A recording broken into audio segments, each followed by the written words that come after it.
Sauve-toi vite, bon petit diable, tu vas encore être en retard. À tout à l'heure, Juliette. Le bon petit diable, c'est Charles, un jeune Écossais de 12 ans. Bon parce que le fond de son caractère est gentil. Petit diable parce qu'il est coléreux, n'a peur de rien et aime faire des farces. Ah, s'il avait eu ses parents, son éducation aurait été certainement bien meilleure. Mais hélas, il était orphelin depuis quelques années. Juste avant sa mort, son père l'avait mis en pension chez sa tante, Céleste McNish, une vieille fille, avare et méchante, qui habitait dans un village d'Écosse. Et ce qui manquait le plus à Charles, comme cela manquerait à tous les enfants du monde, s'ils en étaient privés, c'était une douce et chaude affection maternelle. Dans ces conditions, comment le corriger de ses défauts? Allait-il devenir un diable pour de bon? Un vilain petit diable? C'est bien ce que redoutaient ses cousines, Juliette et sa sœur Marianne, et aussi Betty, la servante de Céleste McNish, car toutes trois avaient beaucoup d'affection pour lui. Son cœur est bon pourtant, disait souvent Juliette. Charles adorait sa cousine Juliette, qui n'avait que 2 ans de plus que lui. Malgré l'interdiction de sa tante, qui la détestait, il allait la voir souvent dans la maison voisine. Et c'était heureux pour lui, parce que Juliette était la douceur même, et qu'elle lui donnait de bons conseils. N'agis jamais sous le coup de la colère, mon bon Charles. Par son exemple, elle aidait le garçon à supporter toutes les souffrances et les tracasseries que lui infligeait Céleste McNish. Juliette était venue au monde aveugle, mais elle ne se plaignait pas de son infirmité et l'acceptait avec beaucoup de courage.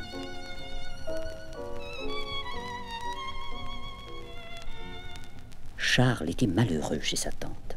Il mangeait peu et mal, et il était souvent battu. Oh, il ne se soumettait pas facilement au mauvais traitement. Et si Juliette ne lui avait pas tant de fois rappelé les vertus de la patience, il aurait bien souvent fait payer cher à sa tante sa hargne et ses injustices. Un jour pourtant, mademoiselle McNish dépassa les bornes.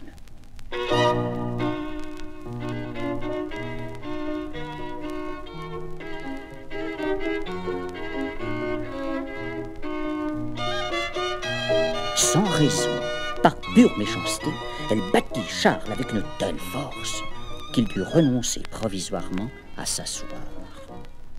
Ça te corrigera peut-être, mauvais garnement, mendiant. Elle ne manquait jamais une occasion de lui dire qu'il était pauvre. Ça ne peut plus durer, il faut faire quelque chose, lui dit en le soignant Betty, la gentille servante. Je vais coudre à l'intérieur de ton pantalon les visières des casquettes que portait le grand-père McNish. Comme ça, tu ne sentiras plus les coups de baguette, et ta tante sera bien attrapée. Par malheur, les culottes de Charles étaient usées, et la McNish bien trop avare pour lui en acheter de nouvelles. Si bien qu'un jour, en rattrapant Charles qui voulait la fuir, elle déchira d'un mouvement sec le fond de son pantalon et découvrit le bouclier de cuir.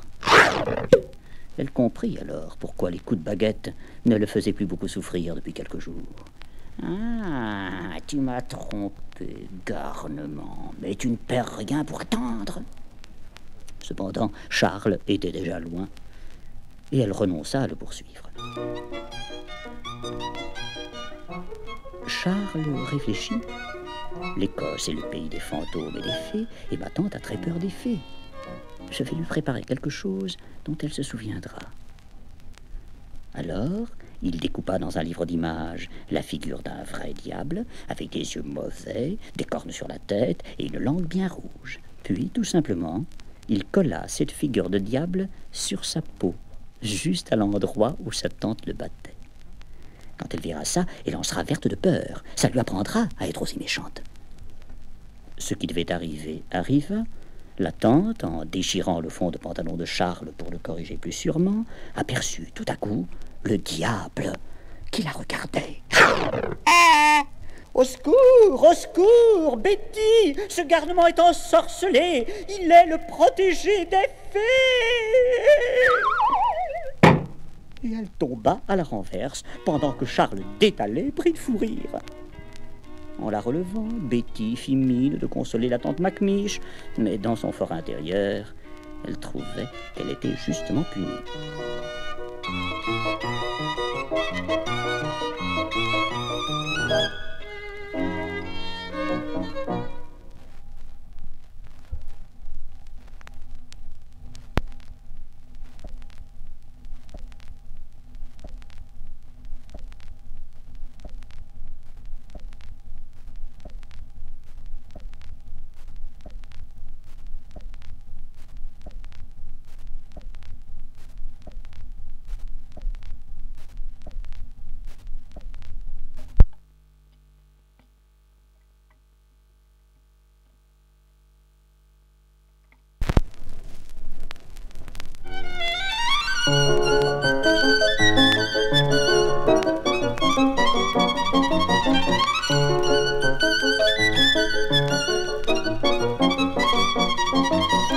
Le mauvais tour que venait de lui jouer Charles, et qui arrivait après tant et tant de farces, décida la tante Macmiche à se séparer de son neveu.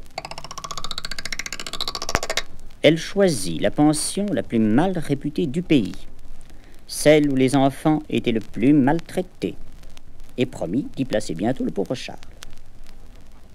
Ne vous faites pas de soucis, mademoiselle. Je vais vous le corriger, moi, ce chenapan. Payez-moi seulement 3 mois de pension d'avance, et vous verrez. Ainsi parla Oldnick, le directeur de la pension. C'était un homme sévère, certainement très méchant.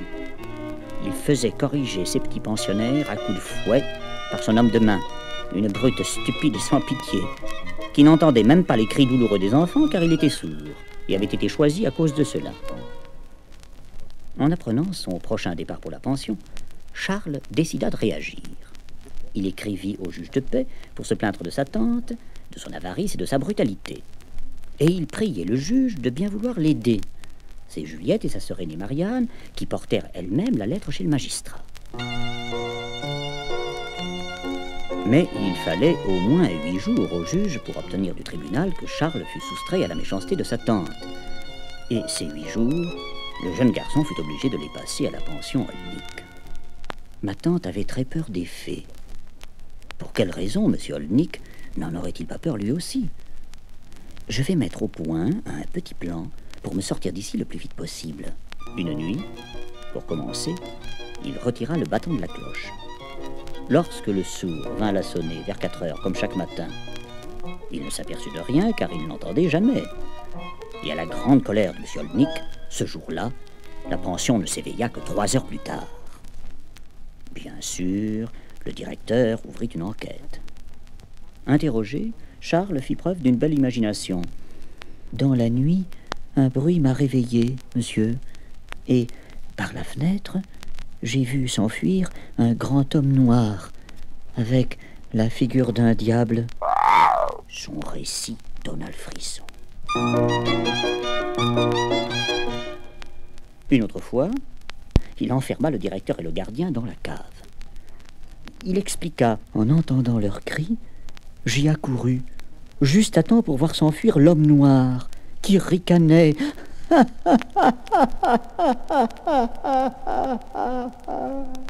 Cette histoire fit pâlir M. Oldnick. Une troisième fois, pendant la récréation, Charles mit de la glu sous le siège du maître. Celui-ci ne put se libérer sans ôter son pantalon. C'est sûrement un tour de l'homme noir, monsieur. La peur commença à s'emparer des maîtres, du directeur et des élèves. Monsieur Oldnick, qui faisait semblant de ne pas croire aux fées, menaça les enfants. Il faut que le coupable se dénonce, sinon les punitions seront très sévères.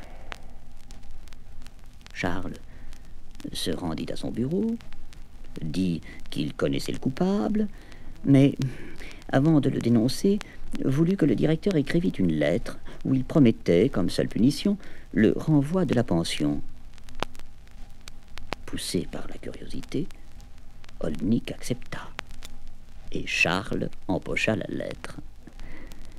La cloche, la cave, la glu, c'était moi, monsieur. Comment? L'homme noir, c'était toi? Tant de malice dans un si jeune garçon, j'ai peine à le croire. Va-t'en vite! Je ne te retiens pas, tu finirais par rendre les autres aussi malins que toi. Charles ne se le fit pas répéter 2 fois. Son mot de sortie en poche, il quitta la pension. Il était libre, enfin.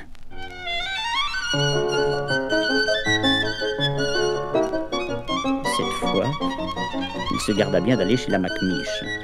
Il se rendit chez ses bonnes cousines, Marianne et Juliette. « Accepte-moi chez toi, Marianne, je te promets d'être bien sage. »« Je le fais pour Juliette. Et tâche de tenir ta promesse pour elle. » En faisant ces démarches, le juge apprit que Charles n'était pas pauvre, comme l'affirmait la tante Macmiche, mais que son père avait placé beaucoup d'argent chez elle pour lui permettre d'élever Charles jusqu'à sa majorité.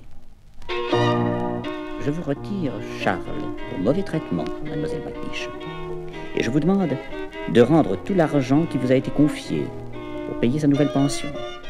À partir d'aujourd'hui, Charles vivra chez ses cousines Marianne et Juliette.